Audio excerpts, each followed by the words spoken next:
नमस्कार, आप देख रहे हैं जेके 24/7 न्यूज। मैं हूं आपके साथ राजेश कुमार। वक्त हमारे खास कार्यक्रम ग्लोबल ब्रेकिंग का, जहां पर हम आपके लिए दुनिया भर से तमाम बड़ी खबरें लेकर आते हैं। एक्सपर्ट हमारे साथ जुड़ते हैं, उनसे खबर के हर एंगल को समझने समझाने की कोशिश करते हैं। लेकिन आज बात सिर्फ और सिर्फ ब्रिक्स की होगी, रूस के कजान की होगी, जहां पर ब्रिक्स के तमाम बड़े नेता इस वक्त मौजूद हैं। लेकिन शुरुआत बड़ी खबर के साथ। ब्रिक्स समिट में पुतिन से मिले पीएम मोदी। बड़ी खबर आपको बता दें, मोदी और जिनपिंग की मुलाकात पर सबकी नजरें। डिनर के दौरान साथ दिखे थे मोदी, पुतिन, जिनपिंग। ईरान के राष्ट्रपति पजिश्कियान से मिले मोदी। ब्रिक्स समिट में पुतिन से मिले पीएम मोदी। मोदी और जिनपिंग की मुलाकात पर पूरी दुनिया की नजरें। ब्रिक्स समिट में पुतिन से मिले पीएम मोदी। मोदी और जिनपिंग की मुलाकात पर दुनिया भर की नजरें। डिनर के दौरान साथ दिखे थे मोदी, पुतिन, जिनपिंग। ईरान के राष्ट्रपति पजिश्कियान से भी मुलाकात हुई है। बड़ी खबर आपको बता दें, प्रधानमंत्री मोदी ने क्या कुछ कहा वो भी आपको सुनाएंगे। लेकिन पहले ग्राफिक्स के जरिए कुछ अहम जानकारी आपको दे दें, उसके बाद पीएम मोदी का बड़ा बयान आपको दिखाएंगे। क्योंकि इस वक्त प्रधानमंत्री मोदी रूस में है। ब्रिक्स समिट में पीएम मोदी, राष्ट्रपति पुतिन से मुलाकात हो चुकी है, द्विपक्षीय वार्ता हुई है। ईरान के राष्ट्रपति पजिश्कियान से भी मुलाकात हुई, द्विपक्षीय मुलाकात हुई, कई मुद्दों पर बातचीत हुई। भारत ईरान संबंधों पर जमकर चर्चा हुई। 4 महीने के अंदर प्रधानमंत्री मोदी का दूसरा रूसी दौरा है, 15 बार हो चुकी है अभी तक ब्रिक्स की समिट। जिनपिंग के साथ आज मुलाकात संभव है। जानकारी जो हमारे पास है उसके अनुसार शाम 4:30 बजे प्रधानमंत्री मोदी और जिनपिंग की मुलाकात हो सकती है। 2020 के बाद पहली बार बाइलेटरल मीटिंग होगी। 2019 के बाद कहें, क्योंकि 2020 में तो कोरोना आ गया था, उसके बाद सब कुछ बंद हो गया था। गलवान झड़प के बाद बातचीत बिल्कुल बंद हो गई थी। एलएसी टेंशन कम कर रहा है चीन और भारत, दोनों देशों की सेनाएं जो हैं वो एलएसी पर टेंशन को कम करने के लिए राजी हो चुकी हैं। पेट्रोलिंग दोबारा शुरू होगी और डी एस्केलेशन पर नजरें हैं। लेकिन फिलहाल डिसएंगेजमेंट होने वाला है, खासकर देवसांग में, डेम चौक में। तो चलिए इस अहम मुद्दे को ही आज समझने की कोशिश करेंगे। लेकिन पहले प्रधानमंत्री मोदी का बयान आपको सुना देते हैं, उसके बाद फिर एक्सपर्ट्स के पास हम चलते हैं। आपकी मित्रता, गर्मजोशी भरे स्वागत और आतिथ्य सत्कार के लिए हार्दिक आभार व्यक्त करता हूं। मेरे लिए खुशी की बात है कि ब्रिक्स समिट के लिए कजान जैसे खूबसूरत शहर में आने का अवसर मिला है। इस शहर के साथ भारत के गहरे और ऐतिहासिक संबंध रहे हैं। कजान में भारत के नए कॉन्सुलेट के खुलने से ये संबंध और मजबूत होंगे। Ваше превосходительство, в первую очередь позвольте от всей души поблагодарить вас за вашу дружбу, за теплое и радушное гостеприимство.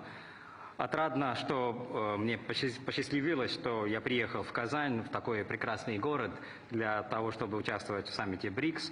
Индия имеет глубокие исторические связи с этим городом. И после того, как откроется генконсульство Индии, в этом городе наши отношения еще крепнут.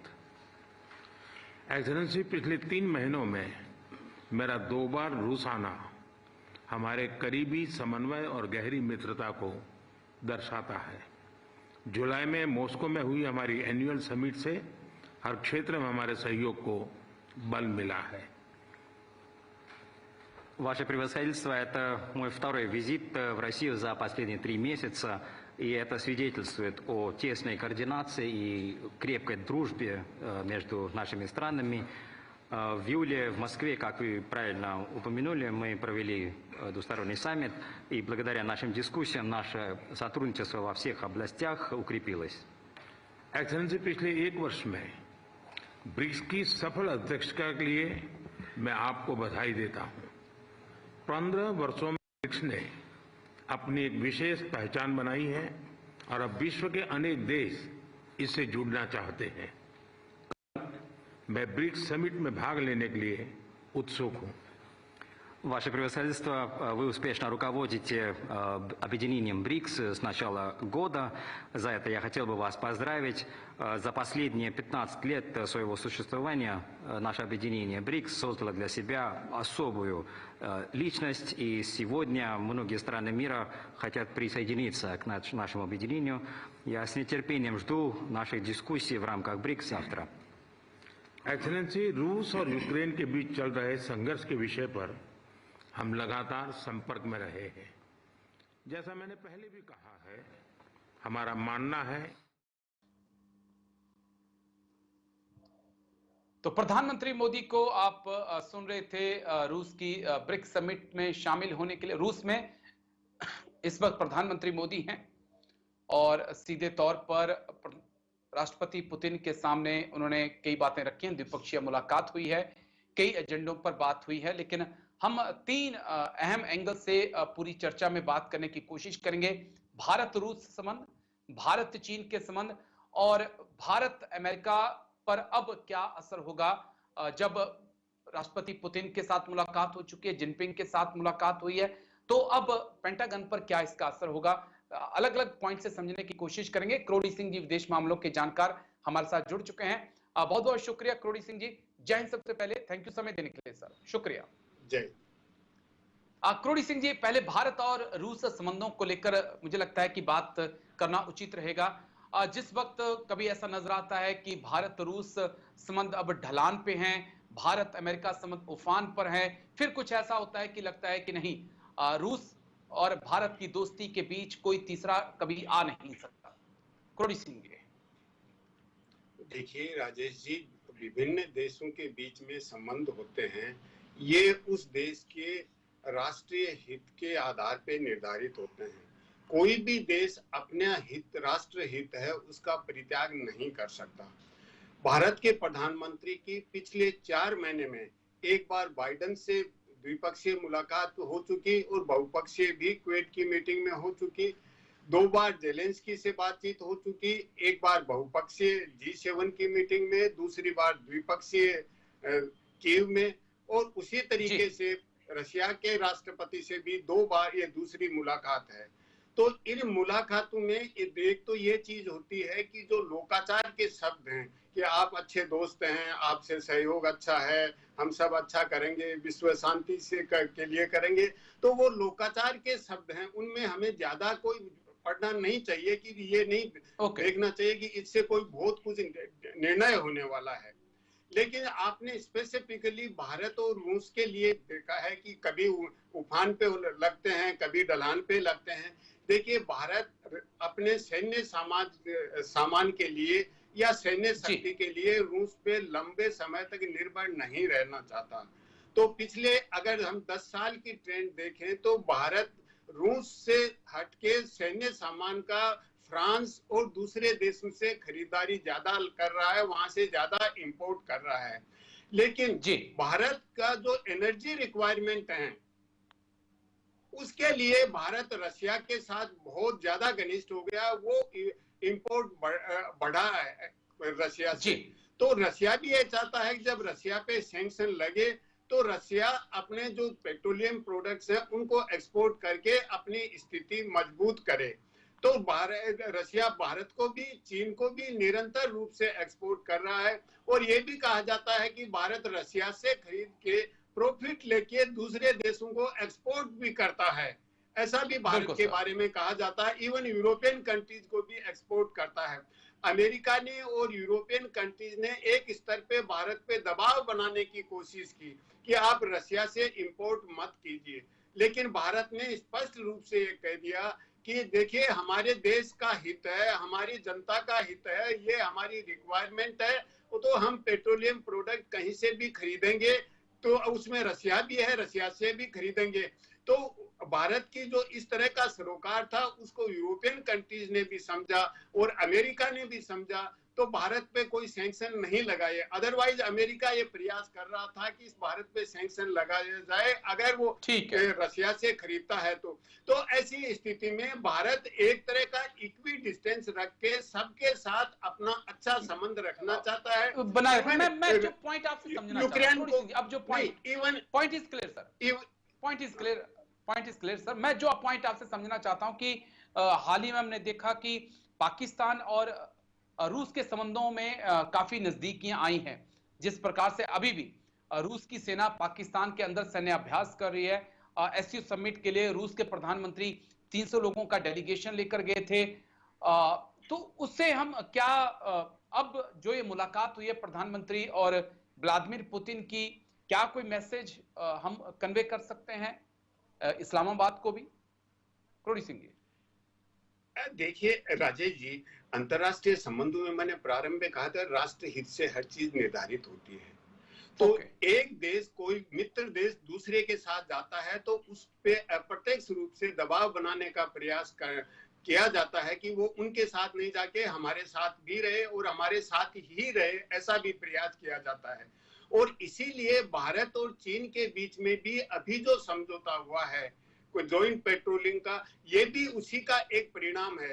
तो एक तो रशिया ये चाहता है कि हम अंतरराष्ट्रीय स्तर पे रशिया की जिस तरह से आइसोलेशन करने का वेस्टर्न डिजाइन है, उसमें रशिया ये प्रूव करना चाहता है कि मेरे साथ ब्रिक्स के देश हैं, दुनिया के विकासशील देशों के देश हैं, मैं अकेला नहीं हूँ, पूरा ब्रिक्स मेरे साथ है।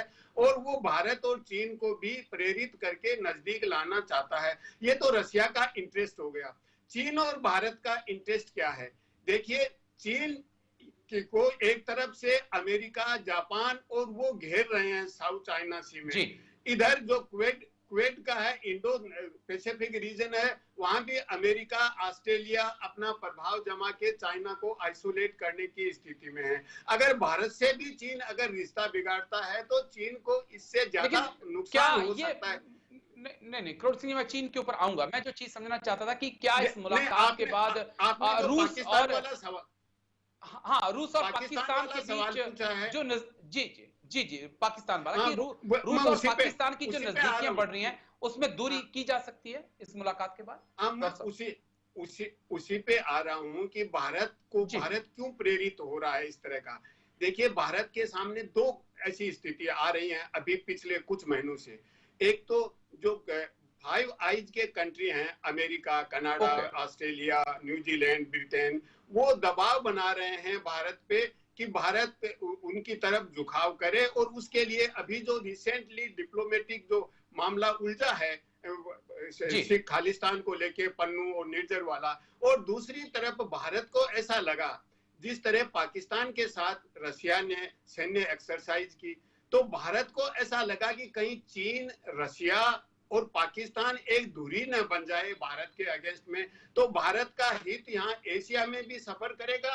और जो पश्चिमी देश हैं, जो फाइव आइज वाले हैं, वो ऑलरेडी दबाव बना रहे हैं। तो ऐसी स्थिति में भारत प्रेरित हुआ कि क्यों न हम ब्रिक्स के देश, विशेष रूप से चीन से अगर संबंध अच्छे करते हैं, रशिया से अगर अच्छी दोस्ती बनाए रखते हैं, तो इस तरह की स्थिति नहीं आएगी कि भारत बिल्कुल ही आइसोलेट हो जाए और पाकिस्तान और चीन और रशिया की जो दूरी बनने की बात उठ रही है, वो दूरी बीच में ही टूट जाए। ऐसी दूरी नहीं बने।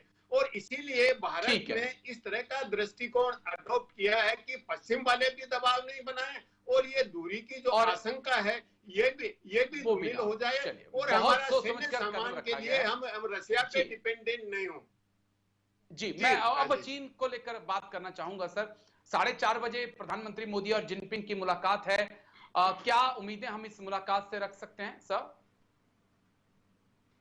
देखिए, सबसे बड़ी उम्मीद तो यह है कि भारत और चीन के बीच में एक बहुत अच्छी समझ विकसित होगी। देखिए, बॉर्डर का जो विवाद है वो अभी नहीं सुलझ रहा है, उसका समाधान नहीं है, लेकिन बॉर्डर पे शांति बनाए रखना सबसे बड़ी प्राथमिकता है भारत और चीन दोनों की। और इसीलिए दोनों की मुलाकात से पहले जॉइंट पेट्रोलिंग का डिसीजन लिया गया, एग्रीमेंट हुआ। लेकिन जॉइंट पेट्रोलिंग के आगे भी डी एस्केलेशन जो अप्रैल 2020 की स्थिति थी, क्या उस स्थिति में सेना पहुंचेंगी? अभी उसके लिए कुछ होना बाकी है। और उसके लिए होने के बाद में बॉर्डर की जो समस्या है उसका हमेशा के लिए समाधान की तरफ हम जाएं, जो कि एक बहुत दूर की बात इस समय लग रही है। लेकिन भारत और चीन के प्रमुखों के बीच में जो बातचीत होगी, एक तो सबसे बड़ा ये होगा कि दोनों देशों के बीच में एक समझ विकसित होगी।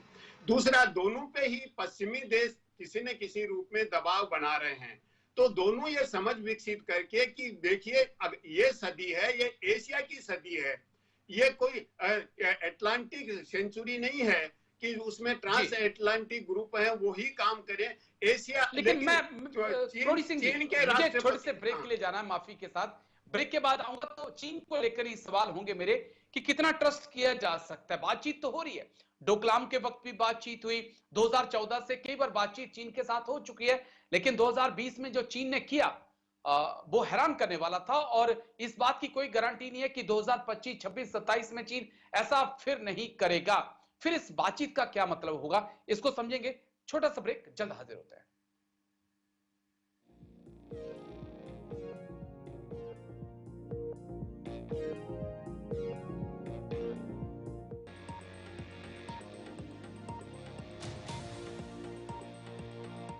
ब्रेक के बाद आपका स्वागत है। बड़े अहम मुद्दे पर चर्चा हमारी लगातार जारी है। प्रधानमंत्री मोदी इस वक्त रूस में हैं, व्लादिमीर पुतिन से मुलाकात हो चुकी है, ईरान के राष्ट्रपति पजेश्कियान से भी द्विपक्षीय मुलाकात हो चुकी है। लेकिन पूरी दुनिया की नजरें, पूरे भारत और चीन की नजरें 4:30 बजे पर हैं, क्योंकि 4:30 बजे चीन के राष्ट्रपति शी जिनपिंग और भारत के प्रधानमंत्री नरेंद्र मोदी की मुलाकात होनी है। और 2019 के बाद पहला ऐसा मौका होगा कि द्विपक्षीय मुलाकात होगी। कई मायनों में करोड़ी सिंह जी ये मुलाकात बड़ी अहम है। लंबा वक्त, 4-5 साल बाद वो नेता मिल रहे हैं जो साल में 1 या 2 बार हमेशा मिल लिया करते थे। 2014 से लेकर 2019 तक हमने देखा कि प्रधानमंत्री मोदी और शी जिनपिंग की कई मुलाकातें हुई थी। लेकिन जो मेरा अब सवाल है, जिस पर मैं ब्रेक पर भी गया था, कि ब्रेक में जाने से पहले जो सवाल मैं पूछना चाह रहा था आपसे कि चीन के फेस वैल्यू पर हम कितना जा सकते हैं, क्योंकि हमने देखा डोकलाम में भी जब समिट होनी थी डोकलाम के बाद, तो चीन को लगा कि मोदी जी नहीं आएंगे, तो उन्होंने फिर डोकलाम से सेना को पीछे बुलाया। 2014 के आसपास चुमार सेक्टर में भी कुछ ऐसा हुआ, और आज फिर हम ऐसा देख रहे हैं। लेकिन जो अतिक्रमण और भारत की जमीन में विस्तारवाद की जो घटनाएं हैं चीन की तरफ से लगातार बढ़ रही हैं, तो हम कितनी फेस वैल्यू पर जा सकते हैं, कितना ट्रस्ट किया जा सकता है, और कितनी तैयारी रखने की जरूरत है अगले मिस एडवेंचर के लिए? सर देखिए राजेश जी, अंतरराष्ट्रीय संबंधों में किसी पे भी कोई आप अंधे होके विश्वास नहीं करते हैं। भारत और चीन को लेके 2014 में एनडीए सरकार आई, उससे 2017 के बीच में बहुत सी फॉर्मल इनफॉर्मल मीटिंगें हुई, और दोनों तरफ से ये आशा थी कि चीन और भारत बहुत नजदीक आएंगे, दोस्त बनेंगे, और जो वेस्टर्न प्रभाव है पश्चिम का उसको कम कर पाएंगे। लेकिन 2017 में जो घटना हुई डोकलाम की, उसके बाद रिश्तों में बहुत दुराव आ गया, और ऐसा लगा कि भारत और चीन एक दूसरे के पे भरोसा नहीं कर सकते हैं। लेकिन ये तो केवल बॉर्डर को लेके है, लेकिन भारत और चीन के रिश्ते हैं हम अलग अलग लेवल पे देखेंगे। देखिए बॉर्डर की स्थिति है, वहां जो सबसे वायबल अभी चीज लग रही है कि वहां पीस बनाए रखें, शांति बनाए रखें, स्टेटस को बनी रहे, ये अचीवमेंट हो सकता है। इससे बियॉन्ड अभी कुछ नहीं लग रहा है कि इसका हमेशा के लिए समाधान हो जाएगा, जो संभव नहीं लगता है। दूसरा व्यापार का मामला है, व्यापार असंतुलन है, इसके बारे में बहुत से डेटा इंफॉर्मेशन पड़े हैं। चीन का इन्वेस्टमेंट है, उसके लिए भारत तैयार है। भारत और चीन दोनों मिलकर व्यापार के असंतुलन को खत्म करें, उससे भारत को ज्यादा फायदा होगा। भारत में इन्वेस्टमेंट है जो भारत की प्राथमिकताओं के अनुरूप हो। ऐसा नहीं है कि भारत अंधा होकर हर क्षेत्र में भारत चीन का इन्वेस्टमेंट लेगा, लेकिन जो भारत की सुरक्षा से संबंधित संवेदनशील क्षेत्र हैं उनमें चीन का इन्वेस्टमेंट भारत नहीं चाहेगा। लेकिन निश्चित रूप से भारत चीन का इन्वेस्टमेंट भी एक्सेप्ट करेगा और व्यापार को भी मजबूत करेगा। तीसरा जो महत्वपूर्ण मुद्दा है, अंतरराष्ट्रीय मुद्दों पे क्या भारत और चीन कोई कॉमन स्टैंड ले सकते हैं, जिसका देखिए कुछ चीजें हैं, जैसे एनवायरनमेंट का मामला है, विश्व शांति का मामला है, तो कुछ मामलों में कॉमन स्टैंड ले सकते हैं, लेकिन जो इजराइल का संकट है, यूक्रेन का संकट है या संयुक्त राष्ट्र संघ के पुनर्गठन का संकट है, उसमें दोनों का अभी कॉमन स्टैंड की मुझे संभावना नहीं लग रही है। एक चौथा जो पक्ष है वो बहुत ज्यादा महत्वपूर्ण है। भारत और चीन एससीओ में और ब्रिक्स में एक बहुपक्षीय साझा दृष्टिकोण रखने का प्रयास तो कर रहे हैं, लेकिन साथ साथ भारत और चीन दोनों ही, जैसे Bharat ASEAN meeting, China ASEAN meeting, China EU meeting, Bharat EU meeting और voice of global south summit Bharat करता है, या चीन G77 में जाता है, G77 चीन प्लस G77, चीन प्लस अफ्रीकन यूनियन। तो इस तरह का चीन और भारत दोनों ही व्यक्तिगत रूप से भी ग्लोबल साउथ को लीडरशिप देने का प्रयास कर रहे हैं। तो यहाँ भारत और चीन में बहुत टफ कंपटीशन है ग्लोबल साउथ को नेतृत्व देने के लिए। तो इसके लिए क्या दृष्टिकोण हो सकता है? मेरे ख्याल से ये बड़ा अहम कंपटीशन की स्ट्रेटेजी, कोऑपरेशन इन कंपटीशन की स्ट्रेटेजी है, वो सही रणनीति दोनों देशों के हित में हो सकती है और जो ग्लोबल साउथ के देश हैं उनके भी हित में हो सकती है। जी राजेश जी, ये आने वाले वक्त में ऐसा लगता है कि ग्लोबल साउथ को लेकर भी टकराव बढ़ेगा वर्चस्व को लेकर। मैं बस एक आखिरी पॉइंट आपके साथ समझना चाहूंगा। अमेरिका इस वक्त व्लादिमीर पुतिन हो या शी जिनपिंग हो, दोनों को एक चुनौती के रूप में, एक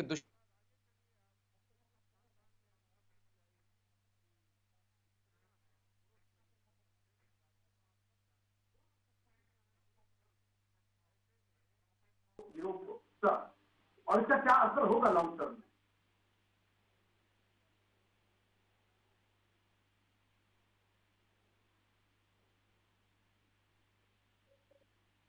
सिंह जी, आप सुन पा रहे हैं मुझे?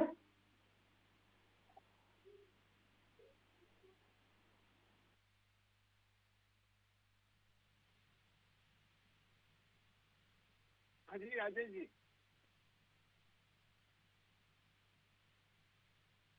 हेलो।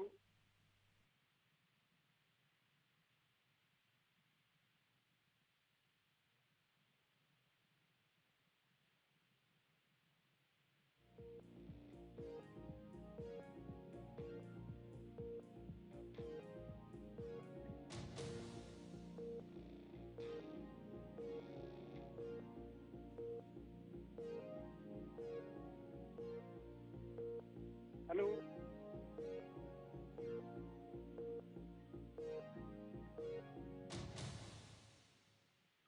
हेलो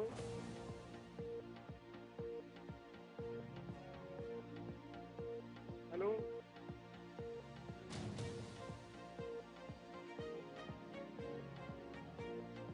हेलो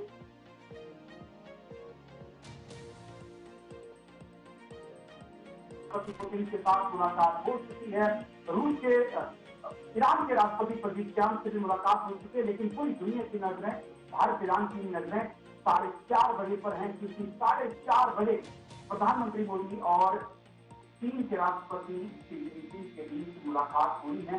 लगभग 5 साल बाद द्विपक्षीय मुलाकात हो सकती है और इस मुलाकात में क्या कुछ खास होता है, ये हम शाम 7 बजे समझने की कोशिश करिए डिफरेंट स्पेशल में कि क्या कुछ इस मुलाकात से निकल कर आया। शाम को उसको समझेंगे, लेकिन फिलहाल ग्लोबल ब्रेकिंग में इतना ही। देश और विदेश की खबरों के लिए बने हमारे साथ। नमस्कार।